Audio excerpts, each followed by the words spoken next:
Thank you very much. May I have the question of interpolating with colleague from Pangasinan, First District. Gladly, Mr. Speaker. Thank you very much, Mr. Speaker. Well, just like our colleague from Nueva Vizcaya, this representation would like to congratulate our colleague from Pangasinan for a very interesting speech whose objective is to really enhance and educate the Filipinos on our culture that somehow disappeared when the Europeans came to the country. I remember when I was in high school, I knew how to write these letters, but at that time it was called Sanskrit, which is actually an adaptation of the Indian word for the characters. Sanskrit, which is being used also in Malay, in Indonesia, very similar to what is being used in Nepal. Is that correct, Mr. Speaker, distinguished colleague? Yes, Mr. Speaker. To say by Sanskrit. Yes. So Baybayin is simply a Philippine word for Sanskrit. And I could write some words, I could remember, but I don't remember anymore. In fact, if you look at the insignia of the Armed Forces of the Philippines, on the insignia, there is a letter there, a character, which is Sanskrit, or Baybayin, if I may use the term of our distinguished colleague. Is that correct? Yes, Mr. I think our colleague is very familiar since he came from the armed forces prior to joining the Philippine National Police. That's the one. It's good that you have it right in the middle of the sun. Thank you. But what happened was when the Europeans came, the Spaniards came, especially the friars, I understand that they ordered the burning of a lot of materials written on bamboo. This was bamboo was used, and that resulted in the loss of so much artifacts, so much culture, and even so much history, because it was not only the physical object, but the content of these materials that were lost, that probably would date back at the time of the Majapahit Empire and the Srivijaya Empire. Yes, Srivijaya Empire, which was the one responsible for the introduction of the Sanskrit, the wave of culture from India to Sumatra and all the way to many parts of the Philippines.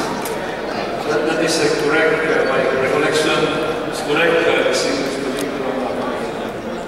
Mr. Speaker, I admire the recollection of our distinguished I think it's a picture of Pedro Paterno. Why is the propagandist Pedro Paterno in your presentation? I don't remember him as an expert in Sanskrit.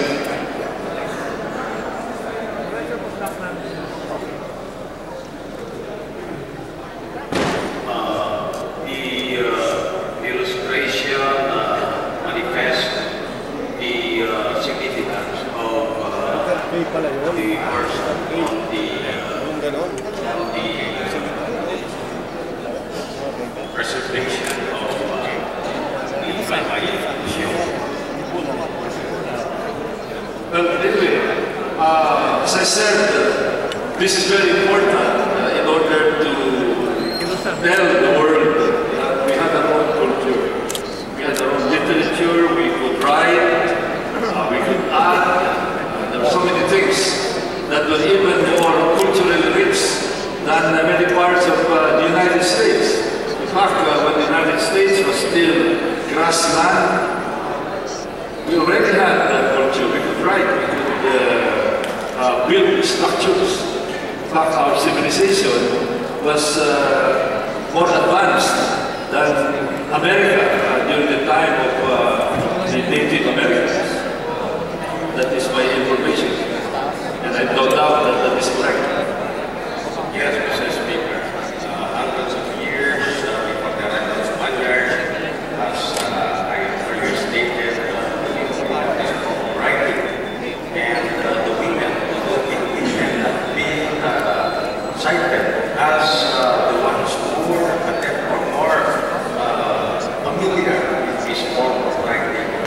rather than the men. And some pieces of evidence of this writing had been preserved and is still in our custody for the purpose. That's correct. In fact, I remember also Pigafetta. I'm sure our colleague is familiar with Pigafetta, the chronicler of Vice? when So, Vice, I mean Legazpi, the chronicler, he wrote a very extensive account of what he witnessed in the Philippines. And then Morga as well noted this.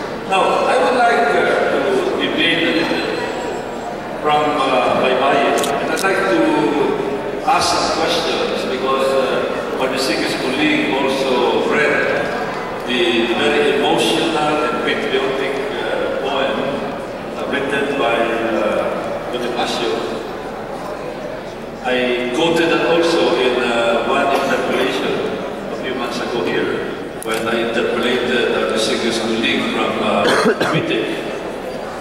Now, on Bonifacio, since we speak of love of country, patriotism, how do you think would Bonifacio react to the presence of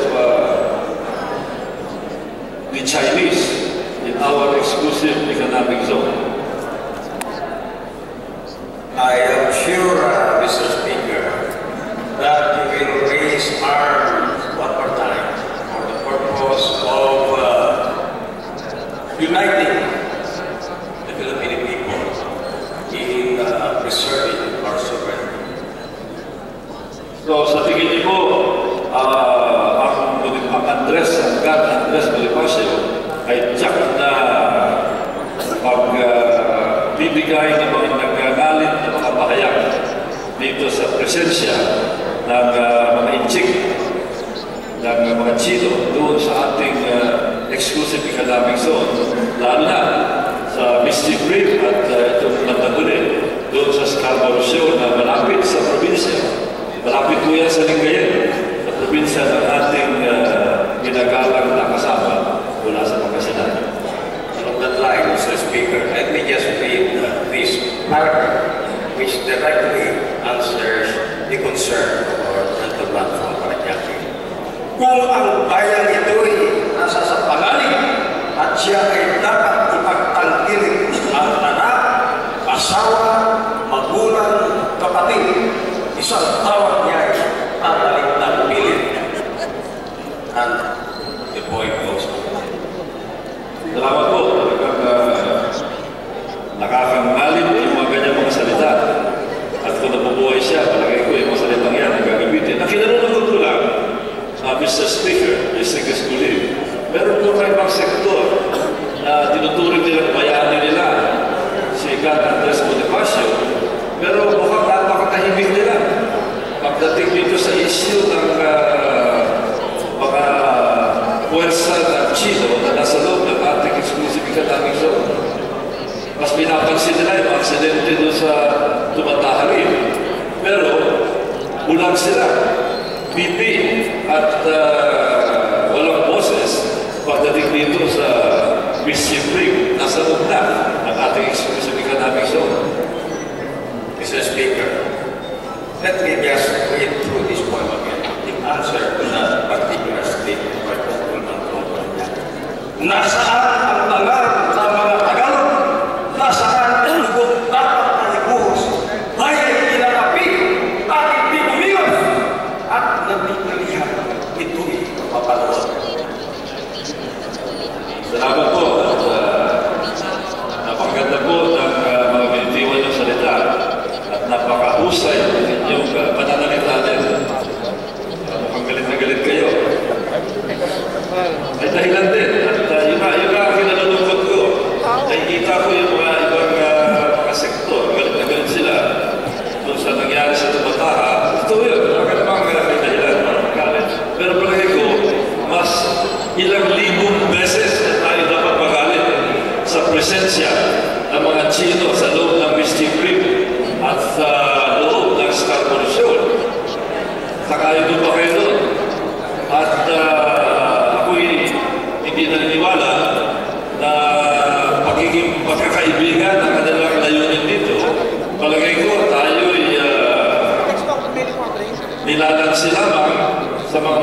malinis na salita ng pagkakaibigan, pero ginagapang ang ating teritoryo.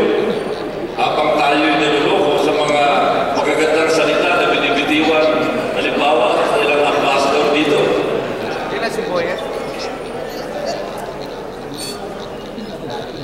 Nararapat lang, Mr. Speaker, na ang pagka-Pilipino, ang dugong Pilipino, ang dapat na manay sa bawat isa sa atin sa pagkakataon ito, lalo-lalo na ng ating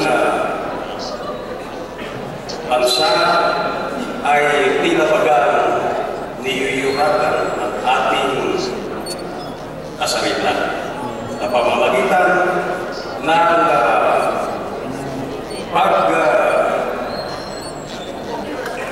pagsakop ng mga hari-harian natin na tulad ng Stop Portion, Kalayaan Island at iba pa. Yun na po, maganda po. At gusto ko lang bagitin, ang ating kaibigan ay mula po sa Lingayen, sa Pangasinan. Ang inyong lingkod ay taga-Paranaque. Meron po tayong magkaugnay na kasaysayan pagdating sa karanasan sa mga Chino. Noong mga 1580, 1590, meron pong mga ilang libong mga Chino na dumating sa Pilipinas at sila ay naglanding doon sa loob ng Manila Bay, mismo sa aming lugar, sa Dunggalo. Ang pangalan niya sa Dunggalo, Paranaque.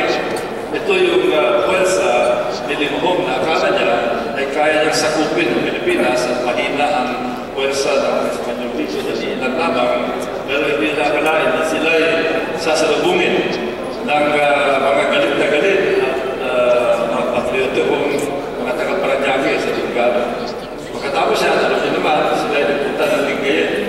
Tumakbo doon sa Lingayen, ginamit nila lang mga vapor at doon sila na-trap, pero kung anong kadahilanan, sila ay nakaalis. Pero pareho tayo ang nakaranas ng kalupitan ng grupong ito na ang layunin talaga, kahit ng paman, ay sakupin ng Pilipinas. Isang pirata, isang warlord na si Limahong. At mukhang mukhang bumalik na ang mga kamag-anak ni Limahong dito at hindi sila nagtagumpay sa aming lugar sa Dunggalo. Hindi sila nagtagumpay sa inyong lugar sa Lingayen.